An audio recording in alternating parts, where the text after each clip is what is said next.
I can't even get in too much into it because they've got a whole court case going on, but they stopped her money. She couldn't cope. She weren't used to survival of the fit. Like, she weren't from the hood, innit? Her family's well off. Like, yeah, she took her life, man. Like, yeah, it's not a joke. It's not a joke. The system's just not here for us. The mental health system's got a lot to answer for. Yeah. Like I said, I can't work within the government system, yeah? People say to me all the time, "Yaz, go and do this, man." Nah, because they're going to try put me in a box and tell me if I fucking think somebody in the yard needs saging because they're being troubled at night and that yard needs an ultimate cleanse, I'm going to go and do that. You can't tell me I can't do that. If this, it's mad, man. You want to just pump people with drugs and make them dependent. Dictate certain things. Yeah, and like keep you, yeah. So it's like, no, I'm not here for that. That's not the real truth. I know what helped me. I know what was really happening to me. So, yeah, and everybody's different. And like, I'm not here to tell. You see all these people, they've got people foaming at the mouth, yeah? Because they are hearing things and they're telling them they're mad. No, they're not fucking mad. No, they shouldn't be foaming at the mouth. I've seen it. It makes me sad, man. I get sad about it.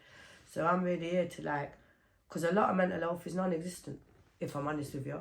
It is. It's not really talked about. It's non-existent. It's real life spill. You're not fucking mental. That's really happening to you. And that's what it was with me. I knew what I was hearing, I was really hearing. No, I haven't got multiple personality disorder. No, I haven't. The label that I've got is UPD, which is unstable personality disorder. So I was like, my psychiatrist, I was like, what you on about? Shout out Dr. Johnny, man, every time. I was like, what you on about? I know myself. He's like, no, Yasmin, look. In psychology, there's a book of unexplained phenomena, yeah?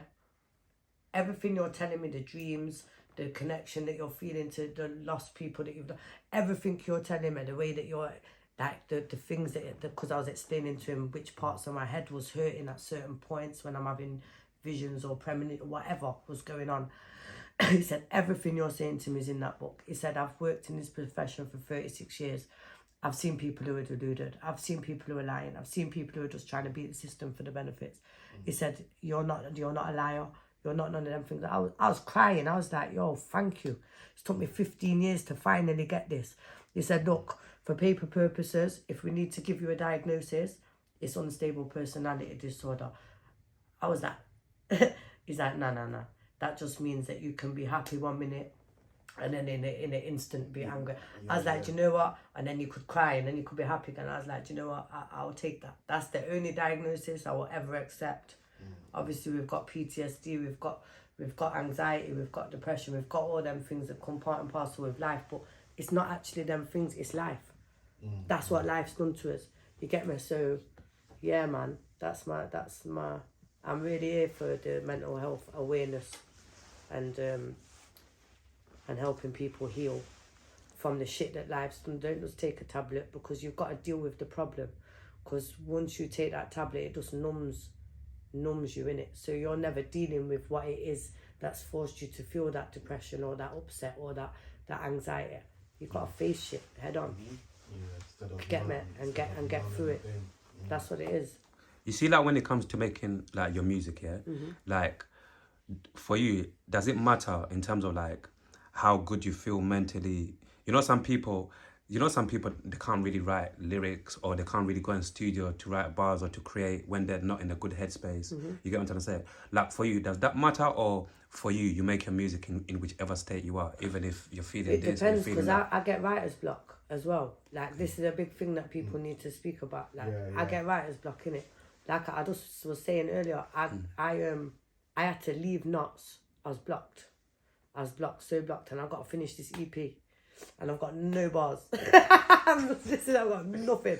But the minute I sat on the train, I knew something was telling me, I was just go and get on the train, go to London, go sit. Because I like the water by Camden, the river, yeah? All the lakes and that. I can write there. There's something about it. It's creative. So I like, right, I'm gone. I'm going to get on the train. I'm just going to go. As soon as I sat on the train, it just started flowing. No. But we can... I've written some of my best tunes in some of my darkest places that I will never release. I just had to write that. I just had to get that out. That was for me. You get me? Yeah, it's for you, yeah. And then I've written some I've written some of some of my shittest tunes, like. And will those ever come out? Some of them are art. Okay, cool. They're art. It's all part of the journey, innit? I'm Come not gonna on. go tell people to, because YouTube. Remember, we just used to make video before the streaming thing, innit? We're just pushing our videos out on YouTube, innit? So, yeah, man, I've got some. I've been put on spoof, like people have tried to take the piss, but it got me good recognition, man. You get me? Publicity, That's what it was, man. Yeah. So in order, like, for your music and, you know, like, this is just generally talking about your music career, Yeah. progressing, Yeah. moving forward, yeah. Obviously, we've got your brethren / manager here off camera. People cannot obviously see him, he's not on camera. But you see, obviously, to have, for you, basically, what I'm trying to say, how important is it to have, you know, people like him, like in your corner, and basically, a good team around you, so that obviously you can flourish and you can keep on moving forward with the music. It's important, man. But like, do you know what it is? I started out just doing this thing on my own. So then, like, and I was just going about, and as a woman in the industry as well, it's mad. Like, you can get yourself into situations, innit? So yeah, for sure. we have to be careful, but we have to be bold and brave and step out of our comfort zone and do what we're doing. But when it comes to, when you get to a certain level, I started getting to a certain level and I'm like, right, I need help now, because I'm really good face to face. Yeah, but you see, like, behind the scenes and the business social side of media, things, the business side, like, I don't know what I'm doing, and I'm not even here to make music for money, you know, so I'm not even thinking about that. I'm just here and then, like, my team, I love my team back home. Shout out Raw Talent Media, shout out Dwayne, Holly, Sarah, I love you lot, man. These lot, Sir Dubs, Shaka, they're my 2 engineer and producers. My team's tight. I've worked with Sir Dubs for 15 years. He knows me inside out. He knows my music ability more than me. Like, his beats are wizard. He's a wizard. It's just crazy. He makes me make sounds out of my voice I didn't even know I've got. Like, you need those people around you, for sure, man, to bring out. He believes in me, innit? As an artist, he believes in me. And my team, they were like, yo, Yaz, we're not pushing no one else in nuts until we push you first. Come on, I rate that. They said you've been doing too much for everyone else and leaving yourself at the back. So that's why now this whole Common Affair EP that's dropping, that's all them.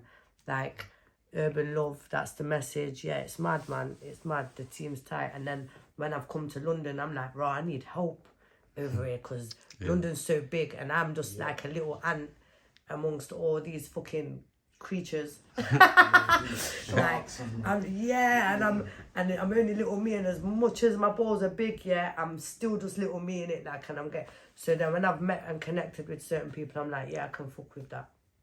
Let's just build a team here, because I'm trying to collaborate. And so, like, next year there's gonna be events planned. I'm gonna be bringing artists from other cities to here. I'm gonna be bringing artists from here to the cities. We're gonna be taking flights. Like, we've got shows planned abroad. So yeah, man, whoever's trying to come along for the great journey is more than welcome. But it's high vibration. Nah, I'm not gonna lie, sounding proper good, man. You get what I'm trying to say? Man. And you see, like, obviously, like, for the rest of the year, do you have any plans in terms of, like, releasing anything new, any new bangers before the year ends? Yeah, man. You lot gotta go follow my page at the tell them. because it's all coming. The 30th of December, they lock that date in, because the EP's dropping, the video's dropping. Yeah, everything's dropping, and then the new year, it's gonna be a mazzoline. Come on. And also, like, just a few more questions before we go, yeah? Are you, like, honestly speaking, are you satisfied with life at the moment? Yeah, I'm the most happiest I've ever been. I'm solid in my stance. I know my journey. Like, I'm ready for anything that comes at me. Like, I know that you get me, there's going to be more hurdles I've got to overcome. And I'm shining bright, so darkness is going to come try block my brightness. I'm ready for it, man. I don't want war, but I'm not ready to be warred with. So it's what it is, innit? I'm on my mission. Yeah, we're doing this in love, man. Love is the frequency. Come on, man. That's what we should be spreading. Each and every time, man. Obviously, even this one, to just touch on it, just however you want to touch on it, or even if you don't, it's all cool. We keep it moving, yeah? Earlier, I wrote in my phone, one of the things I wrote that you said earlier about your mum left. Yeah. Do you mind speaking about that a little bit more in terms of like how she left and obviously you had to go live with your dad, you said, for a little while? Yeah. Like, how was that?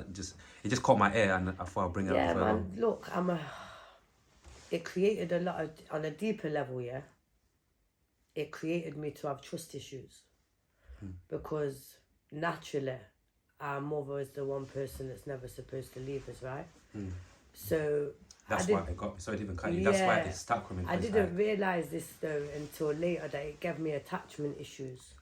Yeah, and I was like putting up with I've been in violent relationship, I've been in fucking madnesses, and I was putting up with things that I shouldn't necessarily be putting up with due to my not wanting you to leave, like don't leave in it, don't leave. And that stemmed from that, like, and I didn't realise that for years, man.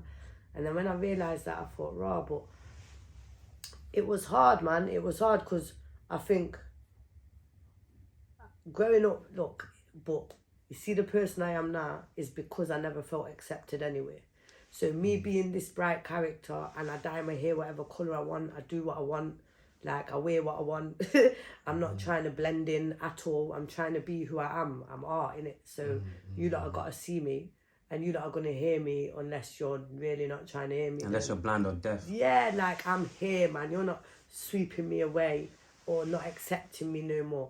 And that's kind of all developed from the way that my life's been, innit? That's what's been created. So I'm like a magical unicorn spreading sparkle everywhere I go. Like, that's what I'm trying to do. But my mum leaving, going to live with my dad. Look, this is, you know, like you find some people and they're like not really into the step-parent thing. They don't want to be with someone because she's got kids. But you see me, you see my step-parents, yeah? And my stepmom, God rest her soul, my brother and sister's mum was a great woman. And all my creativity I got from her. Like, my stepdad, he taught me morals. My stepdad's Jamaican, so he taught me like morals and respect. My blood dad, he taught me how to fight. Yeah, he taught me that the system's corrupt from a young age. And he taught me my faith because my dad's Muslim. So Alhamdulillah. Yeah, so he taught me my faith, man. So this is why. And then my mum, she's Scottish, she's a little firecracker, she's a tough cookie though, man. She's a survivor, she's a warrior. When I found out why my mum left, I had to understand as a woman, okay, all right, me, she should have still took us with her. But she come back, she took my sister, I stayed with my dad. I went back to live with her when I was 13. Shit was already broken from then. It was just like a bit of a downward spiral, innit? But yeah, man, look, life is life, but there's some people whose parents left them from day dot. My mum, every Christmas was there, like every birthday was there, and she broke her neck. When we lived with her growing up, as much as she was an alcoholic, every Christmas, every birthday, man, she was there, delivered. Like, she weren't perfect. My dad's definitely not perfect. It's fucking crazy, but I love them. They're my parents, innit? Like I said earlier, we weren't given no handbook, man. And when I became a parent myself, I learned that because I've made mistakes. As a mum, I've made mistakes, innit? I've put my son in situations that could potentially fuck him up for the rest of his life, mentally.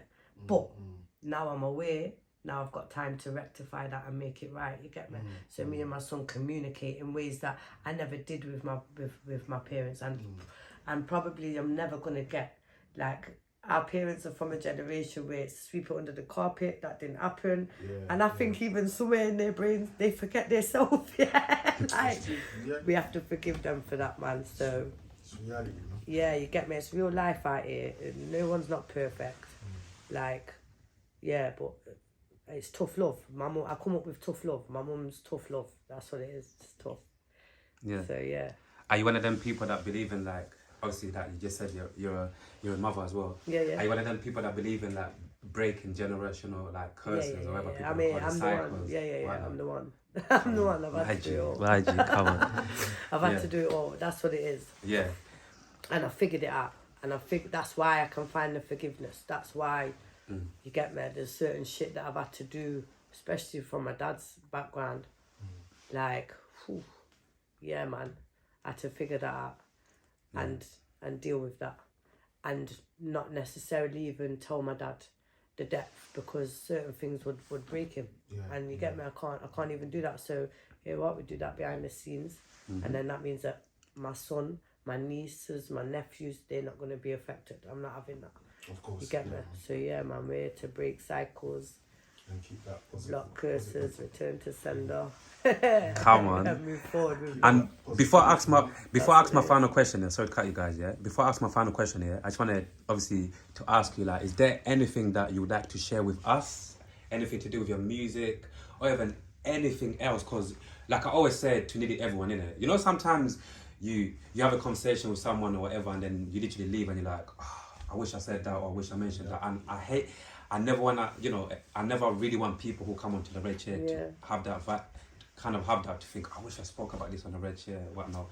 You can even take a few seconds, like, could literally do you know what it anything. is? It's togetherness, man. Like, look, we need to all, there's a lot of, we're blocking ourselves, from our blessings, because people are not willing to work together. They want you to succeed, but not further past them. That's madness to me, man. Like, look, let's all go. Be happy for the next person if they make it before you, because we're all going to get our time. But don't look through people with envious eyes. Like, when you work together, the networking thing's mad. Like, even down to this. Shout out OPM Clothing, yeah? OPM Clothing. We see the hat in the background. The shirt looks good. This is a Big them up. This is a London-based brand, Yeah. And he's doing a lot, so go follow them. I'm going to tag, when this goes out, I'm going to tag it in my socials. But I met him in Tenerife. Like, I met him in Tenerife. Turns out he's got people in Nottingham as well, family in Nottingham. And we kept the link, because actually he wants to support, he's one of my sponsors. He wants to sponsor artists. He wants to sponsor DJs. He wants to sponsor people that creatives and in the sports industry. So it's not just musicians that I'm networking with. I'm networking with creatives, people that paint, people that, like, yo, I want artwork in my show. I want, like, it's all, we've got to broaden our horizons and break out the box is what I really want people to be doing, man. And guess what? It's so much lighter and happier when you're doing that and not putting so much restrictions on yourself. Like, or you have to adhere to this set of rules to get to this. But nah, man, go with the flow. Like, welcome where people wanna be welcomed, innit? Don't block people out because it doesn't fit into what you want to do. Open your mind a bit, because actually maybe you can all fit in together, and then we're spreading wider. Do you know what I mean? So yeah, I think that's it, man. I think I pretty much said everything that I would be my bullet points of what do I want to get in. Come on. You get me? Yeah, and I think this would be like, you know, like a beautiful way to just end this conversation. And definitely, like I said, you know, in the near future, you definitely have to come back, you know, to catch up in terms of like your music. I'm going to bring you lot to and what's going on. Come on. Look, listen, we're outside. You get me? We're outside. That's what it is. We're outside. Yo, shout out my brother Misha. We're outside. Look, that's a sign, Mish. I'm just going to leave it there. We're outside. Whoever you are, we're outside. Well, I'm going to bring these lot. That's you what get me? It is. But yeah, man, no, it's been like a good conversation, honestly. Yeah, thank you, man. I feel like after you get me, thank you, man. We appreciate you too. You get me? Because it's like, I didn't know. I don't even know where you lot found me yet. And I was just like, you know what? I even said to her, I was like, yo, I don't know what I'm walking into. Yeah. It's a red chair. That's all. Because all you can see is a red chair, yeah? But my spirit's telling me to roll with this one, innit? Like, and I'm glad I did. Yeah, man. Now, we find a lot of different people, you know, like on Instagram, people pop up sometimes and you come across people. And even for me, I just go with my gut feeling, you get me? You know, like when you find someone's page on Instagram and you just have a little scroll through. Me, I just always go with my gut instinct. Like, if I feel like this looks like a person I would like to meet and sit down with. And yeah, like, you're the same as well. I saw you and I thought, you know what? You get me? Like, she looks like she's got like a good vibe, good energies. And I feel like you get me. And I was not disappointed, man. You get me? Like, you're great, and God bless you, man. You get me? And we hope you enjoy the rest of your 2024. And you get me? Like, 2025 is a mad thing. Come on. And you get me? Like, 2025 again, we'll link up soon again and continue building. You get me? Yeah? Yeah. Oh, good, man. Peace and love, yeah? Oh, good. Peace.